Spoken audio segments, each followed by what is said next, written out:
Welcome to Mishia Madness and Motivation Podcast. This podcast is for anyone wanting to evolve in every aspect of their life. Do you want to be better and live life to your fullest potential? Tune in with your host, blogger, entrepreneur, and beauty executive, Mishia.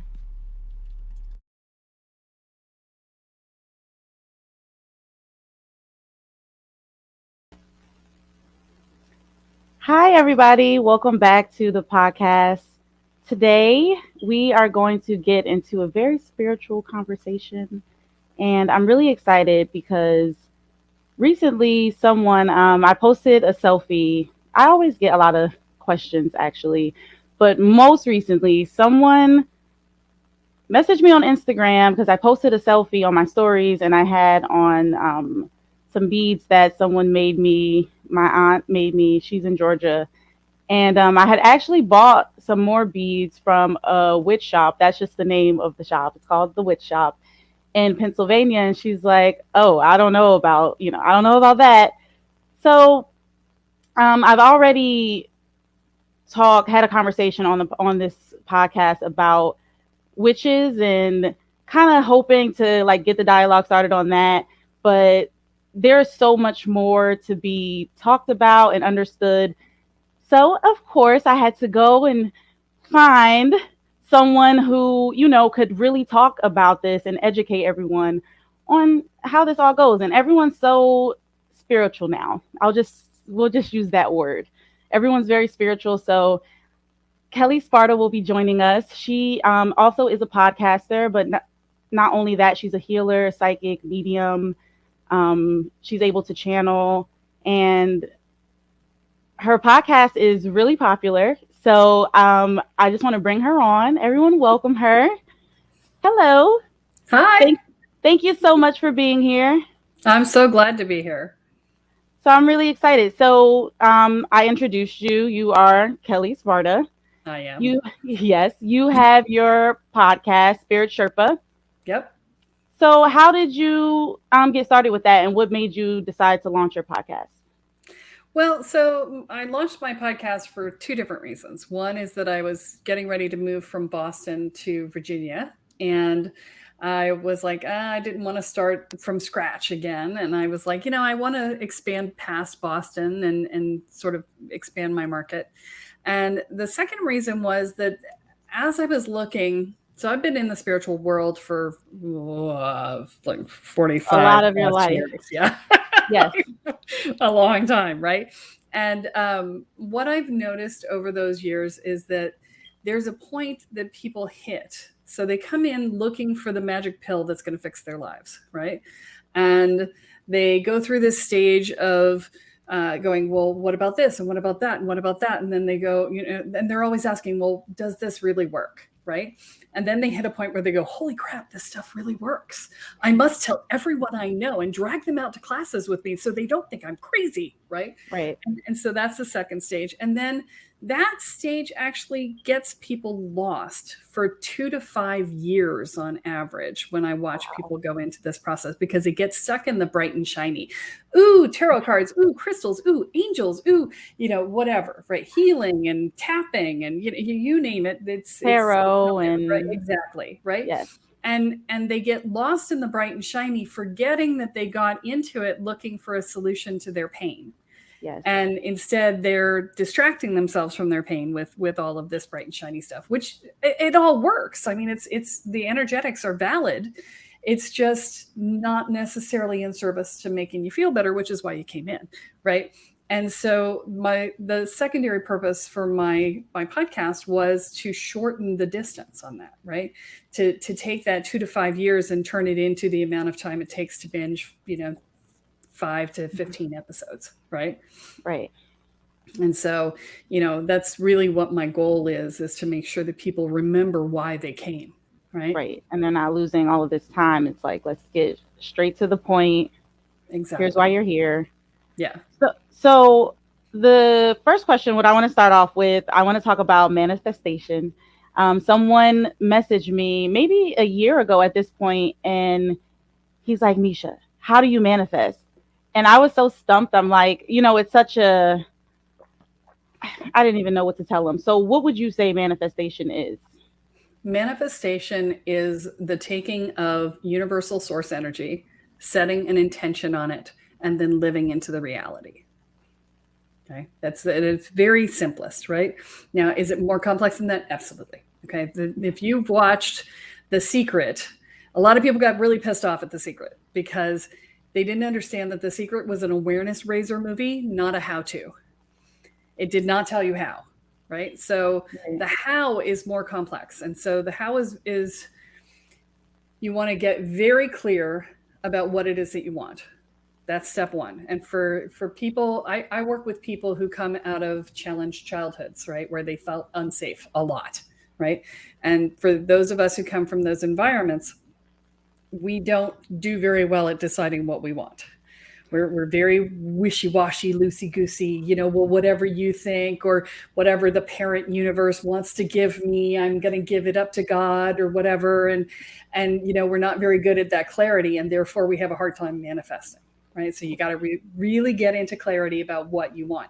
Now, here's the challenge. You got to get into real clarity about what you want, but you have to stay out of entirely the how of how you get there.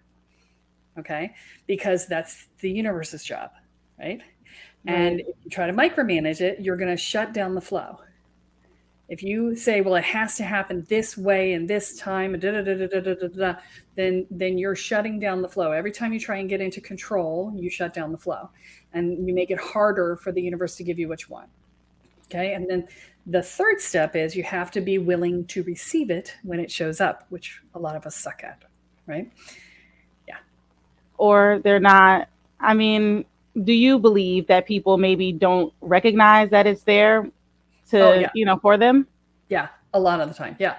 It's so funny. I'll hear somebody say, well, I want to have more money in my life, which is an unspecific thing, right? It's like, here's a penny, you're done, right? It's like, no, that's not what you want. But they'll say it. And then someone will say, hey, let me take you out to lunch. And they'll say, no, it's okay. I can pay for myself. It's like, hello, you just manifested that. Say yes. Yes. Right?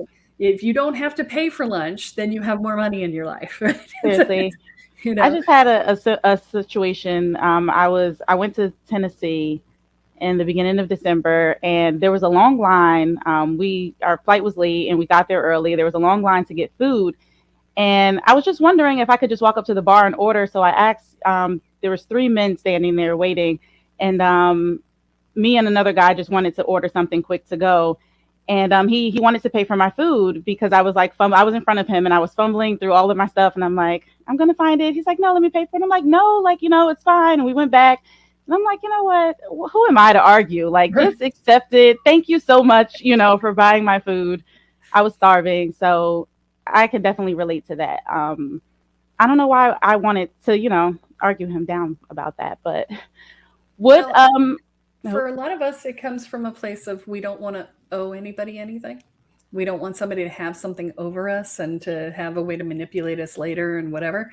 And, the answer to that is, well, don't be manipulated, right? Just feel like you offered, I said yes. You didn't say it was contingent on anything else, therefore it's not. Right. Right. What advice do you have for people who, when you say about manifesting, you say you have to, set your intentions and be clear on what you want. Sometimes what people want, it changes. Yes. So how do you believe, what advice would you give to someone who is like, okay, I thought I wanted this, but now I want this, but they're like, I'm trying to manifest something still? Well, you can always change your mind. Okay. My strong suggestion is, unless you realize that you were horribly mistaken, right? But my strong suggestion would be to let whatever it is you asked for manifest before you change your mind. Okay. Because oftentimes we'll change our minds out of a resistance to making change, right? Rather than an actual, I changed my mind, right? So I strongly recommend that you let it happen and that you live into it for a little bit before you decide that it wasn't really what you wanted. Because you can't truly know unless you get it and you have it and you're in it, right? And then, if you were like, well, that wasn't really what I wanted. Okay, well, pick something else, A Yes. friend of mine was really great at this. She would every time I would manifest something, she would look at me delighted and go, "Wish for something else. Wish for Yes. something else." Awesome. What are indicators of being unbalanced and not being, you know, I know that goes hand in hand with being clear and being able to set your intentions. Well, so if you're unbalanced, and so when it comes to manifestation, because there's that question is a really broad one, so I'm going to take it from a manifestation perspective. But when you're trying to manifest, if things sort of come out sideways, then you know you've got some blocks. Because manifestation, in order for it to happen, it starts in your root chakra and it works its way up through all of your chakras. And so any blocks in those chakras are going to sort of have it hair off in different directions. Some of it might just make it stop altogether. Like if you have a deservingness issue where you're like, I don't feel like I deserve it, then that's going to shut it down entirely, right? And if it's something for you, you'll be able to manifest for others, but you won't be able to manifest for yourself, right? So depending on how the results are happening, it makes it really clear as to what's going on for you. If things sort of come in sort of halfway, where it's like, well, I sort of got what I wanted, but not really, and well, then it's herring off, and there's something in your belief structures, because that's what blocks in your chakras are. They're either unhealed pain, or they are belief issues, stories that you are holding on to that limit your ability to create, right? So one of those two things is getting in the way.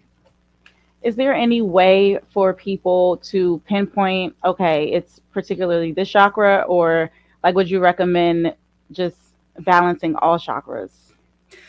Well, I mean, ultimately, you want to balance all the chakras. But if you want to know specifically what chakra it's in, then, you can get an energy scan done. I've got people that work for me who do that. You can go to a Reiki healer and have them tell you what's going on in your chakras as they're doing work on you. There's countless people out there who do chakra readings and chakra balancing and things like that. What you have to know, though, is if you're paying somebody else to do healing work on your chakras, it's temporary. So you have to expect that any healing that you have done on your chakras by somebody else is going to be temporary, because the nature of chakra blocks is that they are a function of your inner belief structure, and so they were blocked because your beliefs were blocked.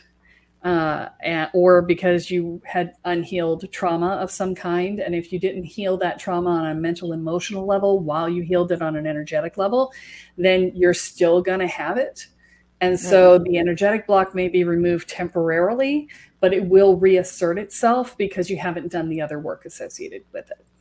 Yes. And speaking of the other work, I assume we can just talk about shadow work. You're referring to doing the shadow work when you say that? Shadow work and the things that come before shadow work. Yes. So, Can we talk about those things? And before we do get started, can you just kind of explain for anyone who doesn't even know what the heck, like shadow work, what is that? Yeah, so shadow work is where most people try to start, and this is why a lot of people don't do well, and why people are afraid of re-traumatizing themselves, is because if you try to start at shadow work, you will likely re-traumatize yourself unless you have a really good sense of self-preservation, which most people who need shadow work don't have. So, but shadow work is basically about getting rid of your buttons and your triggers, all the things that, send you from 0 to 150 in 5 seconds flat and you want to kill the world, right? Yeah. So it's that, oh, no, you didn't just say that. I am about to rip your face off, right? It's that energy, right? Yeah. And we've all been there. So, Yes. that's why you do the shadow work. But if you try to do that work before you're ready, then it really takes you into some very vulnerable places that are not really the best places for you to go before you're prepared to be in them. And so what you really have to do is there's 2 steps before that. And so step number 1 is finding emotional safety. Remember, I talked about, constantly, if you felt unsafe your whole life, then what happens is you become hypervigilant. You're like looking out. You've got a plan and a backup plan and a backup plan for your backup plan, and you are waiting for the other shoe to drop at all moments, and you're waiting to see if somebody's going to come flying at your face with something that they're mad about that you didn't even know you did, but you know they're going to get mad at, and you're worried that you're going to say something, or you're anticipating that somebody's going to say something, and you just Yes. all of that is taking up all of your bandwidth, right? And people of color, especially in the US, have it so much worse because they're also dealing with microaggressions on a massive scale, right? And so it's not just what your brain is imagining, you're actually getting it all the time too, right? Yes. And so you guys have it so much worse than I do, right? It's just, there's this constant looking out for what could come at you, right? And so you have to get to a place where you can find emotional safety in yourself before you even have the bandwidth to be able to do any growth work, because growth work requires leaving your comfort zone, and you're not comfortable to begin with, right? So, the very first step is to do the work to get you out of hypervigilance to the extent that you can, which, Yes. I'm going to be the first person to say that white people in this country have a much easier path to that than anybody else. Okay. But it can be done.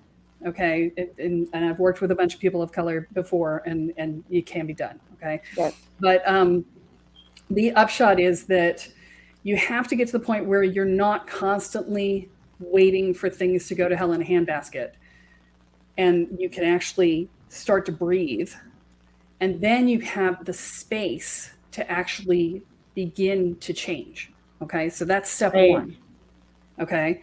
Step two is solidifying your energetic container, your identity, right? When you grow up in an environment where you are expected to be what someone else expects you to be and not who you are, if it's not okay to be who you are, then your identity never gets fully formed.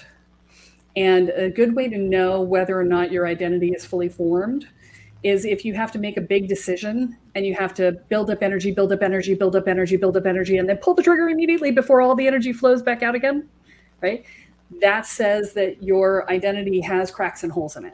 Your energetic field, your sense of self, your personal power base.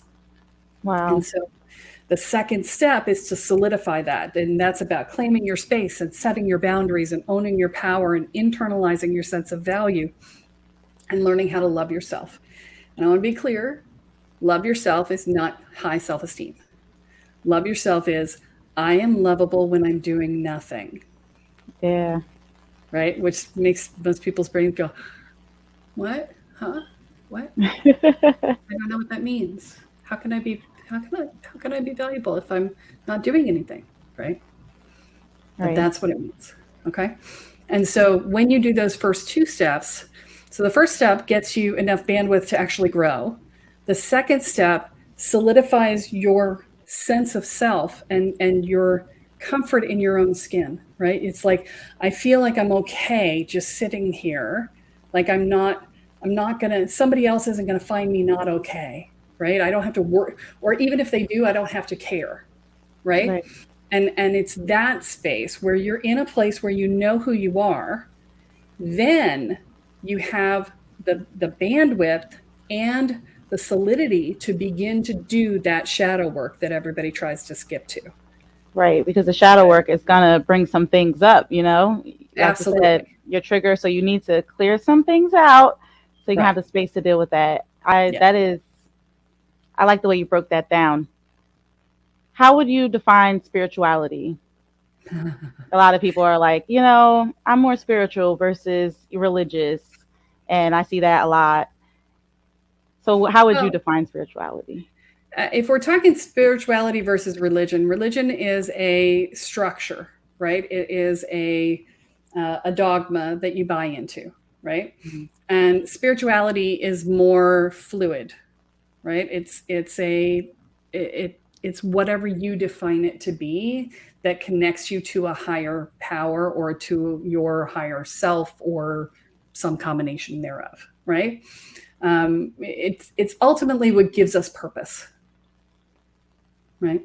Right. Yeah. I just wanted to ask because um, I wanted to ask you as well, in addition to that question, how important do you feel like diet and physical movement are on any spiritual journey? So I think that our bodies reflect our inner flexibility, right? So if we are inflexible in our physical form, we are often inflexible in our minds. And so, from that perspective, I think it's important. And when we move more, we are less energetically stuck, right? So, if you're finding yourself depressed and stuck and feeling like you don't know where to go and what to do, well, get out of the house and start walking. Right. Because, for one, every time you walk through a doorway, your mind recognizes that you're entering a new state of being, because the doorway is the archetypal symbol for transition from one environment to the next. And so just walking through the door actually tells your brain to transition to the next state. And so if you walk out the door, now you're walking into a new environment. And so, if you don't have the ability to go outside, if you're quarantined and you're stuck and you live in a space where there's no way to get away from everybody, if you're downtown New York or whatever, then just walk through doorways in your house, right? Just do pace back and forth in your house and just keep walking through doors, because it will trigger your mind to change your state. And the Wow. movement of the body actually moves the energy too. Yes. Yeah. So I did listen to a few episodes of your podcast, and I heard you speak about enlightenment. Yeah. And since we did, or you did bring up The Secret earlier about how it was made to start that awakening process. Mm-hmm. And then we know after that, people like to call it being woke. But what would you say it truly means to be an enlightened being? Well, let's take this with a grain of salt first, because I'm not claiming to be one. But enlightenment, from my point on the scale, which, if you'd asked me this 10 years ago, I might have had a different answer for you. So just know that. But basically, it's about finding a balance between physicality and the spiritual world, and not buying into the drama, right? It's about standing in both places at the same time, fully in both places at the same time, both in spiritual and in the physical, fully, and having it not be a paradox. Okay. What I see a lot of people do when they step into the spiritual world is they're like, oh, I'm going to be so spiritual. I'm going to meditate, and I'm going to namaste, and I'm going to be spiritual. And if you are trying to be spiritual, you are not being spiritual. So let me just start with that, right? I want to be clear that namaste is a beautiful practice. It is the God in me acknowledges and honors and reveres the God in you, right? Right. But most people just use it as, aloha, right? Hello and goodbye, right? And that's not what that means. And so, one, we're doing cultural appropriation, and two, it's not what it means. Right. And so, there's I'm kind of neither here nor there on the namaste thing, right? But the upshot is that what you're looking to do is be present in the moment. Yes. To be fully in acceptance of what is, and not like railing against the world, right? It doesn't mean you don't try to change things. It just means that you accept what is rather than shoulding on it, right? You're like, yep, this is what is. And that's not the way I want it to be. So I'm going to take steps to change it, right? That's different than, this shouldn't be this way, and I'm pissed off, and I'm righteous in my anger. That's a victim state, right? There's a difference. So when I say accepting what is, it's about saying, this is what it is, right? And it is this way. And the more you can be in acceptance of what is and be in your power in that space, the more power you have to change it if you don't like it, right?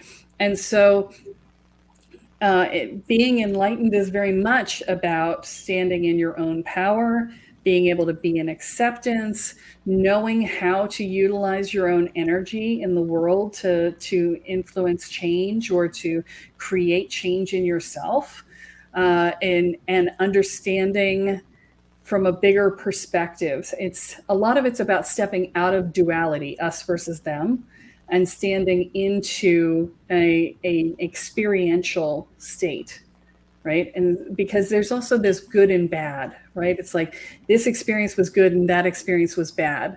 If you're on a spiritual path long enough, what you recognize is every experience is in service to who you're becoming. Yes. Every Right? experience just is what it is. Exactly. And that's a more enlightened perspective. You're stepping out of the duality of good and bad and into an awareness of this was the experience and it was what it was in service to who I am now. And I would be someone different if that was not the case. And so therefore, I can't say it was bad, right? Right. Yeah. It might have been unpleasant, but it doesn't mean it was bad, right? Yeah. Right. So you also mentioned earlier that you've been on your journey and you've, worn a lot of different hats and you've done, a lot of different things. So you mentioned though that it's been a part of your life for a really long time since you were about 5 years old. Yeah.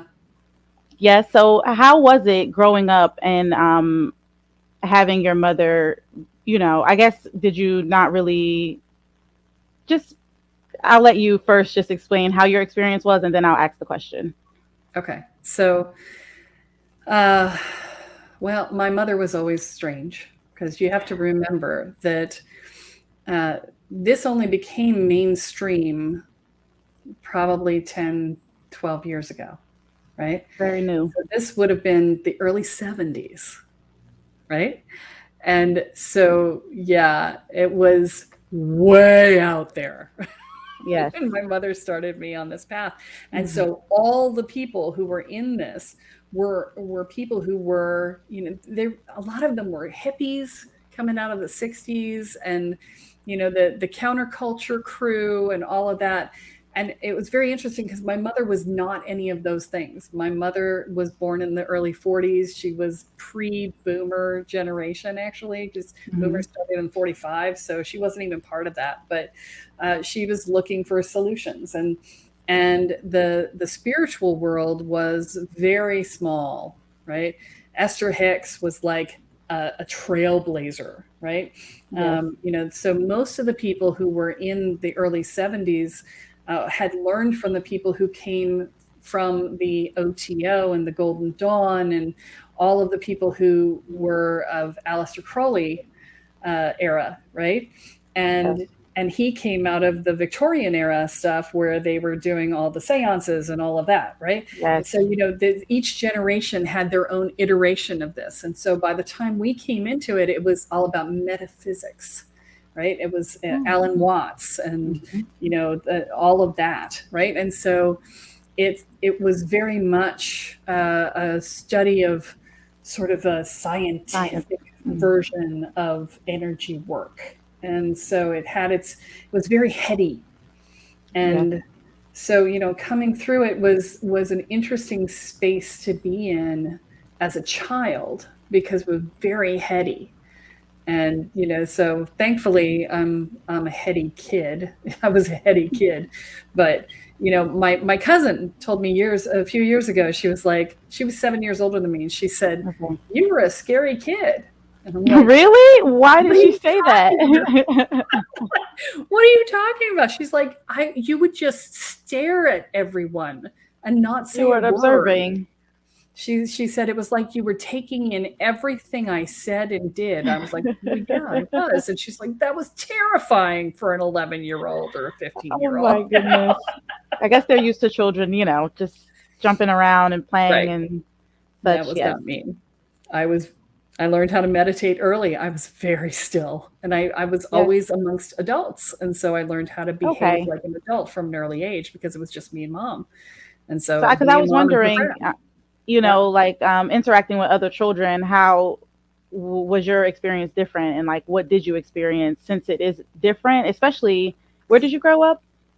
Everywhere. My mother was military, so Okay. I was in a new space, a new state every 2 years.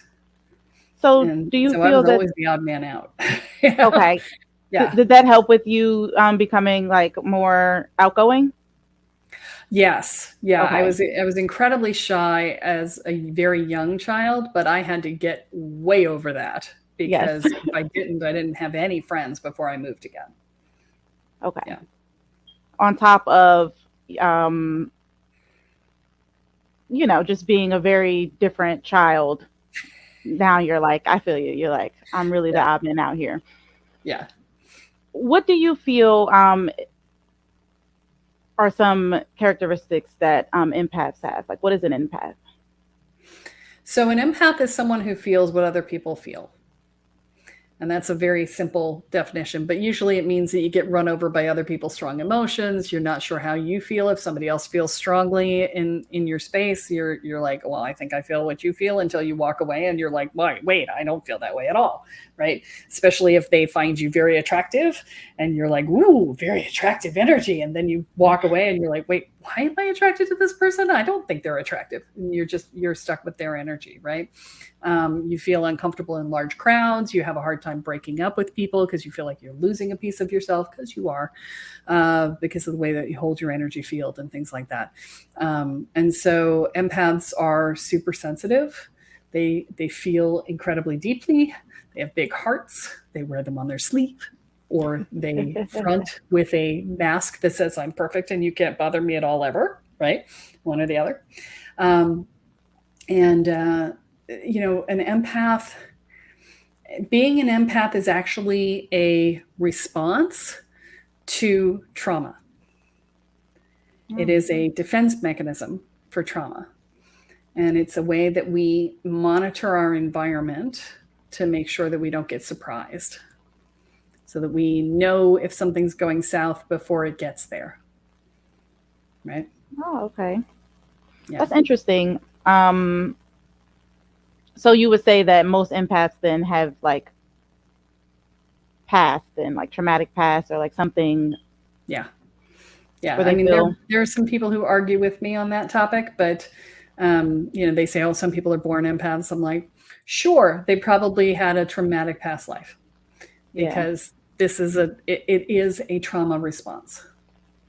And why do you believe it's so important for empaths to have boundaries? Well, because you don't know how you feel. You don't know what you want. Right. You can't protect yourself from others, right? It's basically, you end up not living your own life. You end up living everybody else's lives. How Right? can they start to set boundaries? Like, what does that even look like for an empath? Maybe Yeah. start So with saying no. yeah, well, so boundaries, there's multiple levels to boundaries. So there is the simple no boundary, right? That so many empaths have a hard time with, because especially if you're going to hurt somebody's feelings by saying no, because now you get to feel bad about saying no, and you get to feel their hurt feelings at the same time, which is Right. double whammy, which is why so many of us have such terrible times saying no. But there's also the energetic side of it. So being an empath is actually a how you're holding your energy field. And so if you've ever tried to put in shields, energetic shields, and they didn't work, and that's because you're an empath. Your energetic shields are only going to work for the people who aren't already inside your energy field. And most people in your purview are inside your energy field because of the way that you're holding your energy. And so, they can suck your energy freely without any regard for anything, because they're inside your field and it's a free for all, right? They can manipulate your energy because they're inside your field, right? Oftentimes, what does it mean? I'm sorry to cut you off. What do you mean when you say the way you hold your energy? So if you've got good boundaries, your energy field will be within 18 inches or less of your skin. And if you're in Latin America, it'll be within 12 inches, because social distance in those spaces is 2 feet. And in the US, it's 3 feet. In Asian cultures, it's even smaller, so they'll hold their energy field closer in. Empaths will have their energy field out as far as the the edges of the room or the building, some people even the planet, right? And that's why other people are inside your field, right? And that's so that they can monitor the other people. That's how you know that somebody came in behind you. Somebody Right. came into the room behind you. You're like, ooh, I felt them come in, right? Because Yes. your energy field is at the edge of the room. When somebody enters the room, you're like, who was that? Why are they here? Where did they come from? Right? Yes. And so that's because your energy field is at the edge of that room and you felt the new person arrive into your field. It's why you know if somebody's having a fight behind you before you hear them, right? It's because your energy is picking up on it. And it's there as a defense mechanism to make sure you know what's going on. Right. So yeah, it is important to know your boundaries. And I know you were talking about why it's so important for empaths to have boundaries, and what that looks like setting up. But you have a empath Download. worksheet. Yes. Yeah, boundaries for empaths. Yeah. And I have a download on my website. It's free. It's called Boundaries for Empaths, and it teaches you exactly how to change that so that your boundaries are in the right place and exactly what you're going to experience as you do that and why you experience it and how things feel different. And in addition, if you stay on the mailing list after you get the download, you'll also get a coaching call that spends 45 minutes talking about it. wow. And it gives you a whole bunch of extra information about that. So for instance, if you're an empath and you have a strong personality, you will often get told that you're intimidating. Yes. Right? I used to get that all the time, right? And that's because you are a strong personality and your energy is all over the other people and they don't know how to hold themselves in relation to it. Yes. Yeah. Awesome. And can you let everyone else know you are at kellesparta.com? Yes, I am. And what can people expect when they go over to your site, and what can you help everyone with? Well, so What are remember you doing those right steps that we now? talked about? Yes. So finding emotional safety is Inner Peace 101. That's my first class. Inner peace. And yeah, you'll find that on the homepage of the website. And that class in 4 months will walk you through the process of finding emotional safety. And you won't even recognize yourself when you're done. It's people are stunned. It'll cut your stress levels in half easily, if not more.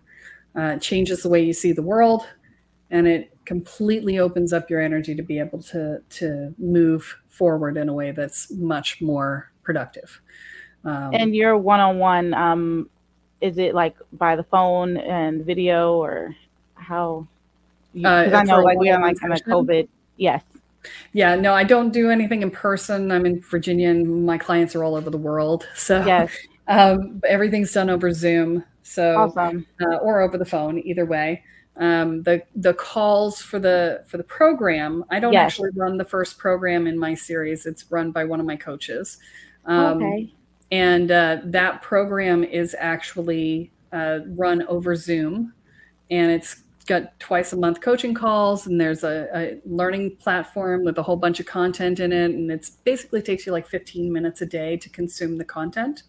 And then you do a couple of exercises a week. And then there's a discussion group online. It works like a Facebook group, but it's not Facebook. It's Mighty Networks, because everybody hates Facebook these days. Yes. And so, that's where you post your assignments and you comment on other people's posts and you build community. It's a small group. It's a very small group. You're talking 12 people or less. So everybody gets to know everybody, and you get to know the coach and they get to know you, and you're walking through the process together. And in 4 months, everything shifts. It's amazing. No, that sounds amazing. And it sounds doable, 15 minutes to soak in. And then it's not like, oh, I have to meet every day at this time, and it's online. So it's even better, Yeah. And it's, twice a month is the coaching calls for an hour. So yes. Yeah. And they're on Sundays. So super easy. Yes. Yeah. I want to thank you so much for sharing your knowledge and joining me on my podcast. Thank you for having me. Yes, absolutely. You're absolutely welcome back. Is there anything that you want to leave everyone with?